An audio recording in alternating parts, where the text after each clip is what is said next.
قبل أن نذهب إلى الموضوع المثير وهو الخيط الأحمر، دعنا نتوقف أمام ما تكلم به المرحوم الدكتور عبد الوهاب المسيري حينما قال أنهم يقسمون العالم إلى 5 أقسام: جماد ونبات وحيوان، الناطق واليهودي. الخلاف بين الناطق واليهودي. نعم، هو طبعا كما قلنا اليهودي في القبالة وفي التراث التلمودي كله ليس كباقي البشر، يعني هو اليهودي. هنا الفكرة التي جاء بها فرويد دون أن يصرح. نعم يعني صحيح. هنا أعطى للناطقين الصفات الثلاث مراتب معينة، وأبقى لليهود الصفات الخمسة. الصفات الخمسة صحيح. طبعا يعني كما قلنا يعني جزء النظرة الاستعلائية النظرة الاستعلائية هو أن اليهودي له يعني خلق من عرق معين ومن طينة معينة لا تنطبق على باقي البشر، فلذلك المكتوب في القبالة وفي التلمود، وهذا يعني معروف ان الباقي البشر من الناطقين انما خلقوا عبيدا لخدمة اليهود، هذه اساس فكرة النزعة الى الاستعلاء والسيطرة على العالم التي يسعى اليها اليهود في كل عصر، ويحاول كل جيل فيهم ان يتمم ما فعله سابقه للوصول الى السيطرة المطلقة يعني. نعم. فان البشر خلقوا لخدمة اليهود يعني. البشر هم الناطقون نعم أما صحيح. اليهود فهم الصفوة. هم النخبة المختارة كما قلنا. يعني احنا قلنا سابقا ان في التشفير النص التوراتي في الوسيله بتاعت العباره، الجمله الكلمه مختصر عباره، ويعني انت ذكرتني ان الكلمه في التوراه شهيره اسمها براخوث، يترجمونها هكذا يعني او يحلون شفرتها يقولون الوهيم اصطفى اسرائيل لمعرفه الاله وحمل شريعته، فعندهم لا يجوز ان يعرف الاله غيرهم ولا يحمل شريعته كل شيء خاص غيرهم. كل شيء خاص، الاله خاص وكل شيء اله ملاكي يعني والصفات خاصه بهم نعم صحيح. دعنا يعني نعود إلى الاختصارات قبل أن نذهب إلى الخيط الأحمر. الاختصارات يعني الآن في العالم كله اختصارات. صحيح.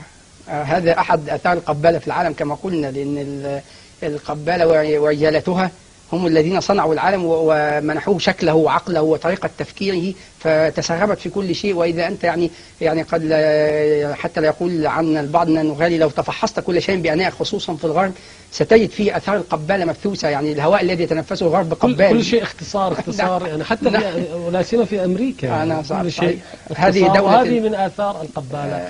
الجزء الأخير والدقائق الأخيرة مع الخيط الأحمر، هذا الذي ينتشر بين الناس وبين المشاهير والرياضيين والمغنين، وللأسف بعض العرب من الشباب المغفل العربي يشتري هذا الخيط الأحمر الذي هو في الواقع يعني يصنع ويلف حول قبر راحيل في فلسطين المحتلة،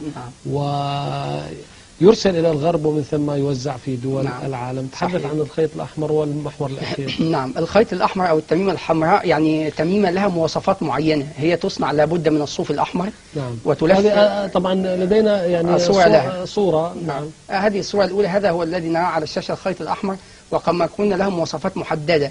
هو لابد أن يكون من صوف، ولابد يكون أحمر، ويلف 7 لفات حول المعصم الأيسر تحديدا. نعم. والعلة في ذلك يعني يقولون الجانب الأيسر في الجسم في القبالة هو جانب التلقي والاستقبال، هذه التميمة يقولون أنها تدفع الشرور وتمنع الحسد وتذهب العين والطريق برضه يخصون هذا الكلام، يعني أن هذه التميمة ليست من تراث القبالة التقليدي، هي شاعت في العقود الأخيرة من القرن العشرين، وشاعت بسبب الانتفاضة الفلسطينية. حين قامت الانتفاضة شاع طبعا في الكيان الصهيوني الغاصب أنهم يأتون بهذا الخيط ويضعونه لدفع يعني الحجارة والأذى الذي كان يحدث بسبب الصورة الانتفاضة. التي تليها طبعا كيف يلف حول قبر راحيل. سنقول هو طبعا في الغرب يقلدون ما فعله اليهود. في اليهود طبعا قبل أن نقول كيف يصنع لابد أن نتأمل كيف هذه وسيلة لربط الغرب باليهود وبإسرائيل ومقدساتها.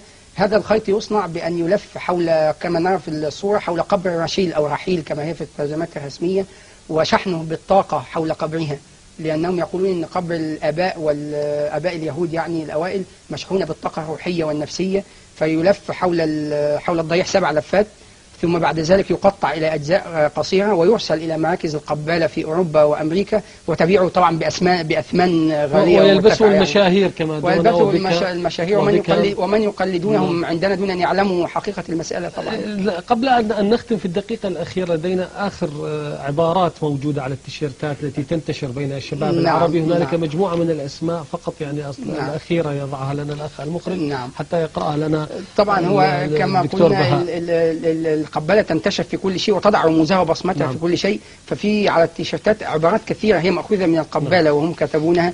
من أشهرها يعني كاباليستس دو إت بيتر، معناها أتباع القبالة يفعلونها أفضل.